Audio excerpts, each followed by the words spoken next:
Este é o quinto e último bloco da entrevista com Laurentino Gomes, jornalista e historiador que está lançando 1822, seu novo livro sobre a independência do Brasil. Laurentino, você é um jornalista de formação que se descobriu um historiador, me parece, né, depois de 1808. O que você importou da técnica, das descobertas que você fez naquele livro anterior para esse aqui? Os meus livros, eles não são obras acadêmicas convencionais, né? Assim, primeiro que não tem pesquisa primária, é uma narrativa secundária da história do Brasil. Ou seja, eu bebo na fonte do conhecimento que os historiadores acadêmicos construíram.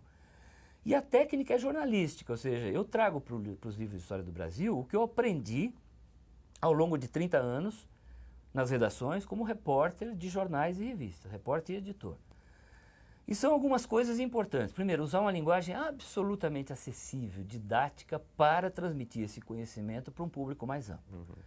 Aliás, por isso que eu uso algumas técnicas jornalísticas na capa dos dois livros, né? Quando eu falo Uma Rainha Louca, Um Príncipe Medroso, no 1808, e agora Um Homem Sábio, Uma Princesa Triste, O País que Podia dar errado e tal, eu estou apelando para elementos pitorescos da história para chamar a atenção de um leitor leigo que provavelmente não se interessaria por história do Brasil se eu usasse uma linguagem mais acadêmica.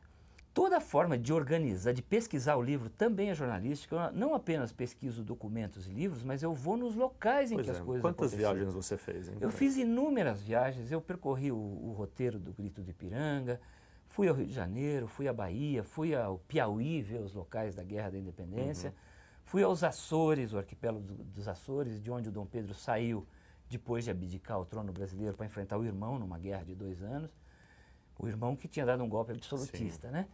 Fui a Portugal, a Porto e a cidade de Lisboa, porque, curiosamente, apesar da distância no tempo, esses locais contêm muita informação hoje. Qual dessas viagens foi crucial para você? Por exemplo, a viagem à Bahia. Eu fui lá ver a festa do 2 de julho. Nenhum outro estado brasileiro comemora tanto a independência quanto os baianos, ou a Bahia. Mas é numa outra data. É dia 2 de julho, que é o dia da expulsão das tropas portuguesas de Salvador em 1823. Os baianos praticamente ignoram o 7 de setembro. Então é curioso, são brasileiros que olham a data da independência de forma diferente. Fui ao Piauí ver o local da Batalha do Genipapo, um local que morreram 400 brasileiros lutando contra os portugueses. Está tudo abandonado, as tumbas estão esquecidas no meio do matagal. Imagina que fosse uma guerra da independência nos Estados Unidos, em que 400 americanos estivessem lutando. Um memorial, seria centro seria um santuário mundial, né? Ou seja, é uma forma de mostrar como é que os brasileiros de hoje encaram o seu passado, se valorizam ou não valorizam. E isso é uma técnica de reportagem, isso de trazer a história para o presente. Você se mostrou um divulgador incansável dos seus livros, né, do seu trabalho. E, inclusive, agora, para lançar 1822, você usou o Twitter, pôs trechinhos do livro lá. Qual é o lucro e por que o uso dessas tecnologias novas? Eu sou um escritor profissional. Eu acho que assim, essa é uma atividade profissional que você tem que trabalhar para vender o seu livro. Não adianta você fazer uma pesquisa longa, escrever um livro interessante, esconder. Você tem que comunicar às pessoas que ele existe.